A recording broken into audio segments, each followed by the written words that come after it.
नमस्कार दोस्तों, जैसे कि मैंने आपको पहले ही बता दिया है पिछले वीडियो में कि जो संशय था लोगों के मन में मुहूर्त को लेकर, तो वो संशय में किस दिन कौन से मुहूर्त में पूजा करनी शुभ है। जैसे कि अगर दीपावली पूजन है तो सुबह 14 तारीख को 8 बजे से ही सर्वार्थ सिद्धि योग लग जाएगा और सर्वार्थ सिद्धि योग में कोई भी की गई पूजा बहुत ही शुभ है। और ये जो योग है ये 500 साल बाद बना है दीपावली के दिन। तो दीपावली पूजन इस बार बहुत ही शुभ रहने वाला है। बहुत ही सारे अच्छे अच्छे योग बन रहे हैं।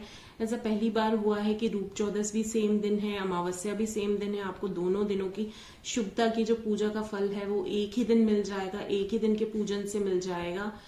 तो इसके अलावा मैं आपको बता रही हूँ कि जो धनतेरस वाले दिन है, जिस दिन भगवान धन्वंतरी अवतरित हुए थे, उनके हाथ में क्या था?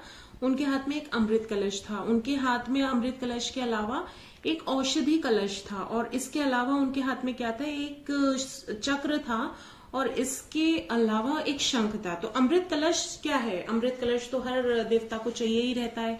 तो अमृत कलश हर देवता को चाहिए रहता है, तो अमृत कलश उनके पास था। तो इसलिए आजकल जो विधि है, वो आजकल जो परंपरा है, लोग कलश लेकर ही बहुत खुश हो जाते हैं धनतेरस वाले दिन। अब कलश किसी भी मेटल का हो सकता है, कोई भी मेटल हो सकता है कलश, लेकिन आपका लोहे का ना हो, आपका पीतल का ना हो। और पीतल का तो चल सकता है, लोहे का ना हो, स्टील का ना हो, अल्मीनियम का आप कोशिश कीजिएगा कि अल्मीनियम का ना हो। और लोग बाग जो कोशिश करते हैं, जैसे मैं तो ज्यादा लोगों को यही बोलती हूँ कि आप चांदी का खरीदिए। चांदी के आप जो है कुछ भी छोटी चांदी की चम्मच खरीद लीजिए, क्योंकि चांदी इतनी शुभ है। और हम बोलते हैं कि किसी का काम अच्छा चल रहा होता है, धंधा अच्छा चल रहा होता है, तो हम लोग बोलते हैं कि आपकी तो खूब चांदी कट रही है। हम ये क्यों नहीं बोलते आपका सोना कट रहा है, आपका प्लैटिनम कट रहा है, आपका कोई और धातु कट रहा है। हम चांदी क्यों बोलते हैं? चांदी वैसे भी भगवान जो कुबेर हैं उनको अति प्रिय है। उनका पूजन भी सफेद मिठाई और सफेद फूलों से होता है, कुबेर जी का पूजन। और कैसे भी घर में कैसी भी दरिद्रता हो, आप बस 2 लौंग के जोड़े आप चढ़ा दीजिए लक्ष्मी माता को प्रार्थना करके। और वैसे तो मैंने आपको बताया ही है कि लाल लिफाफे में उनको आपको 5 दिन लेटर लिखना है अपनी विशेष का, लाल पेन से, जो कि बहुत शुभ है। आप उनको लेटर लिखेंगे तो फिर जैसे भी आप उनको लेटर लिखेंगे अपनी विशेष का, आपको डेली ही लिखनी है। 1, 2, 3, 4, 5 दिन तक आपको लगातार विशेष का उनको लेटर लिखना है। अब जैसे 14 तिथि जो है वो 14 तारीख को 2:20 पर समाप्त हो रही है। उस दिन सुबह आप मॉर्निंग में स्नान करने का विधान है, लोग रूप 14 का स्नान करते हैं। उसके बाद में जो है अमावस्या, वो सुबह 10:16 पर समाप्त हो जाएगी। तो 10:16 पर भी आपको अमावस्या पर लोग क्या करते हैं? नहाते हैं। उस दिन दान वगैरह का बहुत ही ज्यादा महत्व है, दान करते हैं। तो इस तरीके से अलग अलग किस्म की मान्यता है। अब जैसे कि 16 तारीख को प्रतिपदा वाले दिन आपका गोवर्धन लग जाएगी, गोवर्धन पूजन। उसमें अन्नकूट की पूजा होती है, फसलों की पूजा होती है। जितनी भी घर में शुभ चीजें होती हैं, खाने पीने के 56 भोग चढ़ाए जाते हैं। मंदिर में अन्नकूट पूजन होके जो 56 भोग चढ़ाते हैं, वो प्रसादी जो होती है वो जितने भी आपके भक्तजन होते हैं मंदिरों में बैठकर खिलाया जाता है। लेकिन आजकल क्या है, कोरोना महामारी के चलते वो टिफिन बनवा रही है, तो वो प्रसाद कैसे टिफिन के जरिए वितरित होगा। और उस दिन जैसे चित्रगुप्त जयंती है अगले दिन, जिस दिन भाई दूज है। इस बार तो दूज वाली तिथि खैर पड़ी नहीं रही है, चित्रगुप्त जयंती। अब चित्रगुप्त जी के पास क्या है? आपके सारे बही खाते हैं, आपके शुभ और अशुभ कर्मों के बही खाते हैं। तो उस दिन भी, चित्रगुप्त जयंती के दिन भी हम प्रार्थना करेंगे कि हमारे जितने भी कर्म हैं वो शुभ रहें और शुभता हमारे कर्मों के साथ साथ हमारे प्रदान होती जाए। अगर हम यही सोचकर बैठे रहेंगे कि हमारी जो किस्मत है, किस्मत में होगा वही होगा, जो किस्मत में लिखा होगा वही होगा, ऐसे करके तो हम जो है अपने कर्मों को ही छोटा कर रहे हैं। हम अपना पुरुषार्थ ही खत्म कर रहे हैं।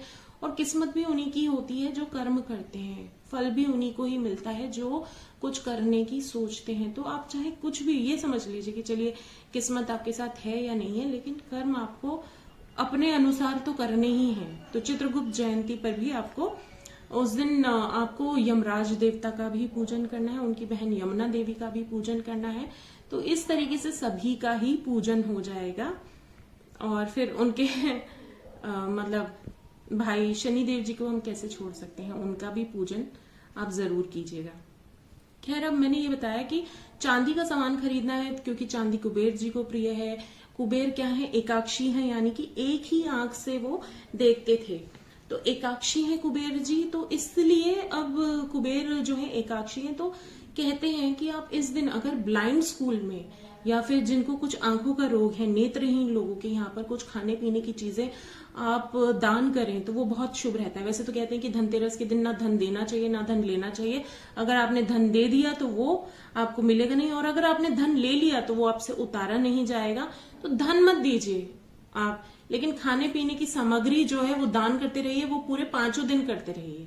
मेरा तो ये कहने का है कि क्योंकि हमारे ही घर दिवाली नहीं बननी चाहिए, दीपोत्सव जो है और लोगों के घर भी बनना चाहिए जो अभाव से जूझ रहे हैं, और हमें वो अभाव ही कम करना है। क्योंकि तुलसीदास जी ने भी कहा है कि सबसे बड़ा दुख तो दरिद्रता है, और दरिद्रता अगर किसी के घर में है, अगर उसे कोई भी अभाव जैसे आपने बच्चे की फीस के लिए पैसे नहीं है, दवाइयों के लिए पैसे नहीं है, तो क्या ऐसा घर में एक नेगेटिविटी का माहौल तो खुद ही बन जाएगा। अभाव से ही तो घर में दरिद्रता, नेगेटिविटी, ये सारी चीजें आती हैं।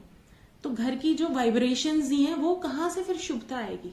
तो कैसी भी स्थिति हो, आप मुख पर मुस्कान बनाकर रखिए। मुख पर मुस्कान बनाकर आप अपने जो भी आपके इष्ट देव हैं, जो भी माता लक्ष्मी के समक्ष अपनी जो भी परेशानियां हैं उनसे आप प्रार्थना कीजिए माता लक्ष्मी से। अब 5 चांदी की चीजें आपको क्या खरीदनी है। चांदी के गिलास खरीद सकते हैं, चांदी के छोटे छोटे लक्ष्मी गणेश खरीद सकते हैं। पुराने लक्ष्मी गणेश अभी मत विसर्जित कीजिएगा 15 तारीख तक। जिस दिन आपका लक्ष्मी पूजन है उस दिन भी आपको जो धनतेरस पे खरीदे सामान वो भी आपको पूजन में रखना है। धनिये के बीज आपको रखने हैं, ये सारी चीजें तो रखनी है। उसके बाद में चरण पादुकाएं आती हैं, वो आपके ऑफिस या घर में भी लगनी शुभ रहती हैं। उसमें 16 शुभता के चिन्ह होते हैं। तो ये चीजें आपको करनी है। और अगर आपने चांदी के यंत्र जो खरीदे हैं उसका अगर आपने अनार के दानों से पूजन कर दिया तो आप बता नहीं सकते कि आपके घर में कितना, मतलब कुबेर जी के प्रसन्न होकर कितना आपका जो है धन धान्य से आपका घर भर देंगे। और अगर आपको कभी भी कुछ भी ऐसा वो हो कि आपके काम ना बन रहे हो, कुछ भी आपको परेशानी आ रही हो, तो बाएं हाथ से आप यंत्र उठा के दाएं हाथ में रखिए और यंत्र से कहिए कि आपकी क्या परेशानी है। आपकी वो परेशानी बहुत जल्द ही दूर हो जाएगी। अब मैं पूजन विधि तो खैर नहीं बता रही हूँ कि क्या रखना है, लेकिन आप अपनी एक शुभता की पोटली बना सकते हैं। जब आप लक्ष्मी पूजन कर रहे हो, जब आप मंत्रों से कमलगट्टे के बीच से उन मालाओं को सिद्ध करके आप पूजन कर रहे हो, आप एक पोटली में 7 हल्दी की गांठें, 7 कमलगट्टे के बीज, 7 गोमती चक्र, 7 कौड़ियां, धनिये के बीज रखकर उसमें इत्र छिड़क कर कामना कर सकते हैं कि ये तो 4 चीजें हो गई हैं। एक चांदी का सिक्का आप ले लीजिए और या फिर कुछ ऐसे सिक्के रख लीजिए उसके अंदर, ये आपकी शुभता की पोटली हो गई है। और ये हमेशा आपने क्या है, ये सब कुछ भरा हुआ है। पहले तो आजकल ही तो कह देते कि तेरी कीमत कौड़ी के बराबर भी नहीं, आज तो उसको बहुत छोटे उसमें नापते, लेकिन पहले तो कौड़ियां ही चलती थी और माता लक्ष्मी को तो कौड़ी अति प्रिय हैं। तो ये सारी चीजें जो है आपने रख ली हैं, उनकी पसंद का सामान रख लिया है। इसको आप पूजन के बाद में, पूजन स्थान पे तो रखेंगे, इसको पूजन स्थान के बाद में उठाकर आप अपने ऑफिस में या कहीं पर भी आप इसको रख दीजिए, ठीक है। और रात को आप जैसे लक्ष्मी पूजन हो गया है, मैंने बताया कि 5:30 बजे से 7:30 बजे तक वृषभ लग्न है जो नॉर्मल लक्ष्मी पूजा का है, और फिर रात को 11:30 बजे से 1:30 बजे तक भी स्थिर लग्न है जो सिंह लग्न है, जिसमें महानिशा की पूजा होती है, माता काली की पूजा होती है। उस टाइम आप दीपक के ऊपर एक कटोरी रखकर काजल पाड़ने के लिए रखिए, उस काजल को लगाकर आप सोइए। मैं आपको बता नहीं सकती कि अगर आपने वो काजल लगाया तो आपके जन्मों जन्मों के जो पाप हैं वो खत्म होने लग जाते हैं अपने आप ही आपके पास में धन की जो अभाव है, धन की जो आपके पास में प्रॉब्लम चल रही है, परेशानी चल रही है, समस्या खुद ब खुद समाप्त होने लग जाती है। इसलिए धन्यवाद, नमस्ते।